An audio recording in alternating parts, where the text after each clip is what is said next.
안녕하세요. 잡시광입니다. 폴란드에 수출된 K9 자주포가 국경인 폴란드 16사단에 배치된 데 이어 우리로 치면 수도방위사단이며 M1 에이브람스 전차를 운용하는 폴란드 18사단마저 한국에서 구매한 K9A1 자주포를 배치하기 시작했습니다. 그리고 얼마 전 폴란드 18사단은 K9A1 자주포의 실사격 훈련 결과를 발표했는데요. 완전히 최고, 성능과 모든 면에서 훌륭하다는 평가를 받았고, 이를 적극 공개해 추가 수출에 청신호가 켜졌다는 평가입니다. 루마니아는 54문의 K9을 최종 계약했고, 에스토니아는 중고 K9을 수입해 자신들의 상황에 맞게 외형을 개조하고 도색하는 과정까지 공개하면서 K9 자주포를 얼마나 쓰고 싶어 하는지를 보여주었습니다. 더구나 최근 한국은 K9 자주포의 신형 포탄을 공개했고, 이를 인도가 도입하자 인도와 국경을 맞대고 으르렁거리고 있는 중국은 기겁하며 한국 방산에 대해 저주의말을 퍼부었습니다. 중국을 긴장시킨 K9 신형 포탄은 무엇이고, 중국은 왜 이렇게 한국에 말도 안 되는 저주와 비판을 퍼부으며 한국 방산을 저지하려고 하고 있는 것인지 오늘은 이 소식 자세히 전해드립니다. 중국과의 국경 분쟁이 날로 심각해지고 있는 상황에서 인도가 한국을 선택했습니다. 한국으로부터 무기를 구입할 생각은 꿈도 꾸지 말라고 중국이 경고했지만 인도는 제 갈 길을 갈 태세입니다. 인도가 대체 한국에서 어떤 무기를 샀길래 중국이 이렇게 나오는 것일까요? 최근 인도의 외교장관은 국경을 지키기 위해서는 중국과 전쟁까지도 불사하겠다는 뜻을 드러냈습니다. 두 나라는 현재 아루나찰프라데시라는 지역을 두고 수십 년 동안 격렬한 영토 분쟁을 이어오고 있습니다. 1962년 전쟁을 시작으로 크고 작은 충돌이 이어졌고, 중국이 주로 시비를 걸어 인도의 성지를 자극하곤 했는데요. 그런데 중국이 최근 아루나찰프라데시 30개 지역에 중국어 지명을 추가로 부여하며 사실상 중국의 영토라고 선언해 인도를 자극했습니다. 인도는 이것이 사실상 선전포고라며 극렬히 반발했지만 중국은 원래 자기 영토인데 무슨 소리냐며 꿈쩍도 하지 않고 있습니다. 그러자 인도는 중국과 영토 분쟁 중인 필리핀에 인도전함 3척을 보내는 초강수로 대응했습니다. 그리고 또 하나, 중국에게 결정타를 날렸는데 그것은 바로 인도가 한국으로부터 K9 자주포를 추가 구입하기로 결정한 것이었습니다. 100대를 구입한 데 이어 200대를 추가 구입하기로 하고, 이를 중국과의 국경지대에 배치하겠다고 선언한 것입니다. 인도의 이런 파격적인 전력 보충에 중국은 큰 충격을 받았다고 전해집니다. 중국이 이렇게 K9 자주포 도입에 민감하게 구는 이유는 이번보다 더 우수한 개량한 K9 자주포가 인도 중국 국경지대에 배치된다면 중국에서도 감당하기 힘든 일이기 때문입니다. 인도가 처음 K9 자주포를 도입했을 당시 중국은 인도의 구매 결정에 대해 어리석다는 반응을 보이며 K9보다 자국 자주포인 PLG-05가 더 우수하다고 언론 플레이를 펼쳤습니다. 중국의 한 일간지는 PLG-05와 한국의 K9의 성능 분석 기사를 보도하며 중국인들의 애국심을 자극하고 한국과 인도의 군사력을 철저하게 깎아내리는 데 주력했습니다. 그러나 PLG-05의 성능이 카탈로그 성능이라는 것이 드러나며 상황이 반전되었습니다. 중국이 만든 PLG-05는 발사 직후 포신은 물론 차체까지 격하게 흔들리는 모습으로 유명한데요. 이로 인해 발사 후 재장전을 곧바로 수행하지 못하고 차체의 흔들림이 완전히 멈출 때까지 기다려야 해 예상보다 연사 속도가 훨씬 느리다는 사실이 들통나버렸던 것입니다. 또 하나 사정거리, 기동능력, 방호력 등 중국이 공개한 카탈로그 스펙 중 뭐 하나 믿을 수 있는 게 없다고 지적받고 있습니다. 그에 반해 K9 자주포 개량형은 기존 사정거리 40km를 60km로 늘렸고 155mm 사거리 연장탄 개발도 성공리에 마쳤습니다. 한국방위사업청은 놀라운 사거리를 자랑하는 K9이 사거리 레벨이 한 단계 더 레벨업되었다고 발표했습니다. 사거리 40km를 60km까지 늘리며 50% 더 효율을 늘리게 된 것입니다. 사거리 연장탄을 개발하기 위해선 포탄 발사 후 로켓 모터가 작동하면서 포탄 궤도가 틀어지게 되는 현상을 제어해야 하는 것은 물론 로켓 모터 추진 시간을 제어하는 장비가 필요한데, 한국은 이 장비를 자체적으로 개발하고 제어하는 기술까지 포탄에 적용할 수 있었습니다. 덕분에 큰 비용을 들이지 않고도 사거리를 비약적으로 늘릴 수 있게 되었고, 이를 본격적으로 양산할 수 있게 되면서 K9은 질적 도약을 이루어낼 수 있게 되었습니다.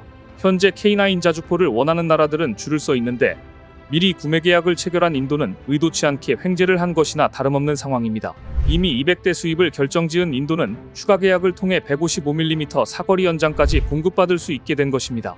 게다가 최근 관측포탄도 이용할 수 있다는 소식이 들리며 K9 플랫폼을 이용하는 국가들은 환호를 질렀다고 하는데요. 관측포탄은 말 그대로 포탄에 관측용 카메라를 단 포탄으로 사격 시 초탄의 정확한 착탄 지점을 영상으로 획득할 수 있는 포탄입니다.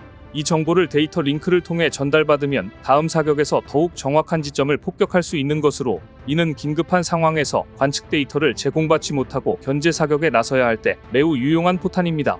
더구나 K9 자주포의 관측포탄에는 적군이 관측포탄을 포획해 내부 정보를 탈취할 경우를 방지하기 위해 자동으로 내부 회로를 불태우는 시스템까지 포함되어 있는 첨단 기술 포탄입니다. 개발하는데 오랜 시간이 걸린 이 관측포탄을 드디어 K9 자주포에 탑재할 수 있게 된 것인데요. 인도와 중국 국경 3,500km 달하는 긴 전선에서 K9을 상대로 PLG 자주포가 재임을 발휘하지 못하는 것은 자명한 사실이기 때문에 시진핑 주석은 K9 자주포를 능가하는 새로운 제품을 개발할 것을 촉구하며 중국산 자주포의 성능을 혁신할 것을 주문했다고 하는데요. 하지만 중국 군의 예산이 아무리 많다고 해도 모든 역량을 해군력과 초음속 미사일 개발에 쏟고 있는 상황에서 그냥 자주포도 아닌 K9을 뛰어넘을 자주포를 만들라는 것은 무리한 요구인 것 같습니다. 반면 인도는 좋은 기회를 잡았습니다. K9 자주포 추가 수입과 별개로 K9 자주포를 기반으로 한 인도 자체 경전차 조라와르의 개발 결과를 외부에 공개했는데 상당히 만족스럽다는 반응입니다. 인도는 조라와르가 올해 혹한과 혹서 환경에서 치러진 극한 테스트에서 좋은 성적을 거두었다며 중국을 자극했는데요. 더구나 인도는 중국이 만약 대만을 침공한다면 이때 히말라야 산맥을 통해 중국의 뒤통수를 친다는 전략을 수립한 것으로 알려져 중국이 뒷목을 잡게 만들었습니다. 대만에 집중한 중국의 서쪽 경계가 느슨해질 것이라 생각하고 인도가 속전속결로 중국 영토를 인도 영토로 병합하는 것은 물론 때를 봐서 티베트 반군과 협력, 중국 영토의 상당 부분을 인도로 가져오는 것을 구상했다는 보도가 나온 것입니다. 이러니 중국이 인도만 생각하면 발을 뻗고 잘 수가 없을 것 같은데요. 더구나 중국과 영토 분쟁으로 각을 세우고 있는 또 한 나라, 필리핀이 최근 K9 자주포 구매를 위해 하나그룹과 비밀 회동을 한 것으로 알려지자 중국은 이 상황을 예의주시했습니다. 하나는 베트남 최대의 통신회사인 비에텔과 군용 통신 장비 공급에 관한 협의를 한 것으로 알려졌는데요. 서방에서 군 통신 시스템과 네트워크를 공급하는 나라는 군사 강국들이 대부분입니다. 그런데 하나는 한국 무기가 해외에서 많은 관심을 불러일으키고 있는 데다가 자체적인 통신 시스템을 구축하고 있다는 장점까지 있자 한국 회사와의 협력을 원하고 있는 것으로 알려졌습니다. 그런가 하면 하나는 얼마 전 루마니아 정부가 주최한 흑해 방위 항공우주 박람회에서 레드백 전차와 K9을 비롯해 자신의 역량을 한껏 자랑했는데요. 외국 바이어들은 레드백, K9은 물론 천무에도 상당한 관심을 표명했습니다. 그러자 중국은 다른 나라와 달리 한국 방산에 대해 이런 황당한 걱정을 했습니다. 예전에 일본의 소니가 그랬던 것처럼 자체 규격과 자체 생태계를 고립하다가 고립되었던 것처럼 글로벌 방산 시장에서 기반도 닿지 않은 하나가 천무를 이용해 무리수를 두고 있다. 딱 들어봐도 중국이 걱정할 입장도 걱정할 내용도 아닌 것 같은데 말입니다. 중국의 이런 비판은 여러 가지 면에서 모순을 안고 있습니다. 중동은 유럽과 지형적으로 비슷한 점이 많아 천무의 기동성과 파괴력, 사거리를 시험해볼 좋은 시험장이었고 중동에서 인정받은 천무는 유럽으로 점차 영역을 넓혀가는 중입니다. 완충 지역은 물론 뚜렷한 국경도 없이 붙어있는 유럽에서 천무는 높은 사거리와 압도적인 파괴력으로 신뢰를 쌓아가고 있는데요. 이러한 천무의 인기는 이번 400개 기업이 참가한 루마니아 방산박람회 BSDA 2024에서 실감할 수 있었습니다. 이 자리에서 하나는 루마니아 정부의 요구에 딱 맞춘 레드백 보병전투 차량, 자주포, 생태계의 최강자 K9, K10 탄약 보급 차량 등 다양한 한국 방산 무기들을 선보였습니다. 그런데 특히 천무와 발사대 키트는 시선을 한몸에 받았습니다. 하나는 이번 박람회에서 천무가 현지 무기체계와의 호환성이 얼마나 좋은지에 대해 집중적으로 홍보했고 타사 탄약을 통합하겠다는 포부까지 밝혔습니다. 하나는 이러한 K9의 인기를 등에 업고 유럽 시장에 천무의 생태계까지 구축하려 하고 있는데요. 미국의 하이마스는 기동성 우리의 화력을 양보했고 그래서 한 번에 로켓탄을 6발만 탑재할 수 있지만 이를 보완한 천무는 M270처럼 로켓탄 12발을 탑재할 수 있습니다. 130mm 로켓탄의 경우에는 40발을 퍼부을 수도 있습니다. 심지어 천무는 도로에서 시속 80km의 기동성을 자랑합니다. 이를 나토군에 대입하면 더욱 천무의 장점이 극대화됩니다. 우크라이나와 나토군은 중무장한 러시아의 전차를 상대해야 하는데 러시아 기갑부대는 기동성이 떨어집니다. 하이마스와 천무는 각각 장단점이 다르며 그래서 폴란드는 하이마스와 천무 두 개의 다연장 로켓을 모두 운용하려고 하고 있습니다. 사실 미국에 주문한 500문의 하이마스는 언제 폴란드에 도착할지 납품 시기도 알 수 없습니다. 솔직히 미국은 중국을 방어하기 위해 폴란드보다는 대만에게 하이마스를 먼저 보낼 것이라는 게 중론입니다. 그래서 지금 나오자마자 유럽에서 커다란 주목을 받고 있는 천무를 보면서 중국은 긴장한 것처럼 보입니다. 군사매체 제인스닷컴은 이렇게 보도했습니다. 하나가 유럽에서 K239 천무의 사용자 클럽을 만들고 있다. 타사의 탄약을 천무의 시스템 통합하겠다고도 밝혔다. 하나는 나토와의 통합 사업에 적극 참여할 것이라고 밝혔다.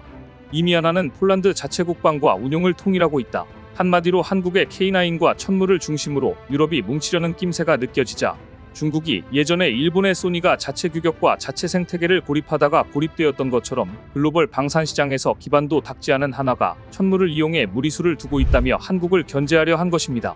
하지만 한국 방산의 약진을 중국은 막을 수 없을 것 같습니다. 한국은 올해 무기 판매에서 신기록을 기록할 전망입니다. 한국의 방산 수출이 처음으로 200억 달러 달성이 임박해 이렇게 가다가는 전통적인 방산 강국 프랑스를 턱밑까지 추격할 전망입니다.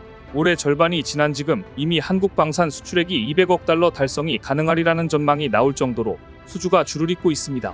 올해는 루마니아를 필두로 불가리아와 체코까지 한국 방산과 협상 중인 것으로 알려져 있기 때문입니다. 더구나 한국 방산의 이러한 약진은 단기적 현상이 아니라 장기적으로 고착해 성장 모멘텀을 계속 이어갈 것이라는 전망이 나오고 있는데요. 중국의 입장에서는 인도와 베트남까지 K9 및 한국 방산으로 도배되는 상황이 결코 반갑지 않을 것입니다. 오늘 준비한 소식은 여기까지입니다. 댓글을 통한 여러분들의 많은 의견 기다리겠습니다. 시청해주셔서 감사합니다.